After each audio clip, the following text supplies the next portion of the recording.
അതിന്റെ ഇടയിൽ പെട്ടുപോയി ഗൈസ്. 2 ക്യാമറകൾ എന്നെ വളഞ്ഞിട്ട് ആക്രമിക്കുന്നു.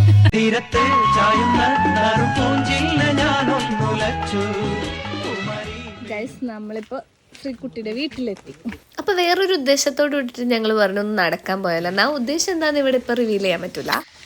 നട്ടുച്ചയ്ക്കാണെങ്കിലും സാരില്ല, ഞങ്ങക്ക് കറങ്ങാൻ പോവാന്ന് പറഞ്ഞപ്പോ നന്ദുട്ടി എന്തായിരുന്നു പാർക്കിന്റെ പേര്? തിരുവേഗപ്പുറ പാർക്ക്. യെസ്, അങ്ങനെ കുറെ നടന്നതിന് ശേഷം നമ്മൾ തിരുവേഗപ്പുറ പാർക്ക് എത്തി ഗൈസ്. എൻട്രി കണ്ടു.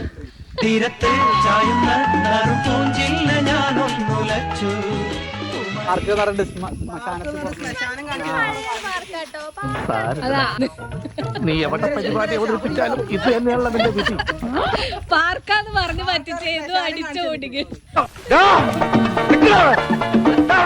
കൃഷ്ണേട്ടൻ ഫോട്ടോക്ക് പോസ് ചെയ്യണ കണ്ടിട്ടുള്ള ചിരിയാണ് കേട്ടത്. എല്ലാ കഴിവും കൂടി ദൈവം ഒരാൾക്ക് കൊടുക്കൂലല്ലോ. ആദ്യം ഈ സാധനം കുത്തിയിട്ട് ഇങ്ങനെ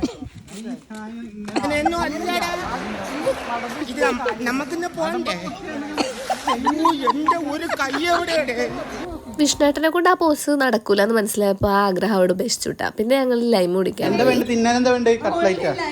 ലൈമാ? അയ്യേ. ഗൈസ് ഞങ്ങൾ ഓടിപ്പോവാണ്. അവര് വേറെ വഴി പോയി. ആരെ ഫസ്റ്റ് എത്താൻ നോക്കുക ഗൈസ്.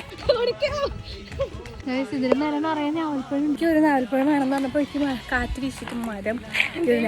ഞാവൽപ്പഴം കണ്ടപ്പോൾ ഓട്ട മത്സരമൊക്കെ നിർത്തിയിട്ടാ. ഇതും കുഞ്ഞിനും നേരത്തെ തന്നെ എത്തിയിട്ടാ വീട്ടില്. അങ്ങനെ കാടും മേടും കാണുന്ന ഞങ്ങൾ നന്ദുട്ടിയുടെ വീട്ടിലെത്തി. നന്ദുട്ടീനെ അവിടെ ആക്കിയിട്ട് ഞങ്ങൾ തിരിച്ചു വീട്ടിലേക്ക് പോയി ഗൈസ്.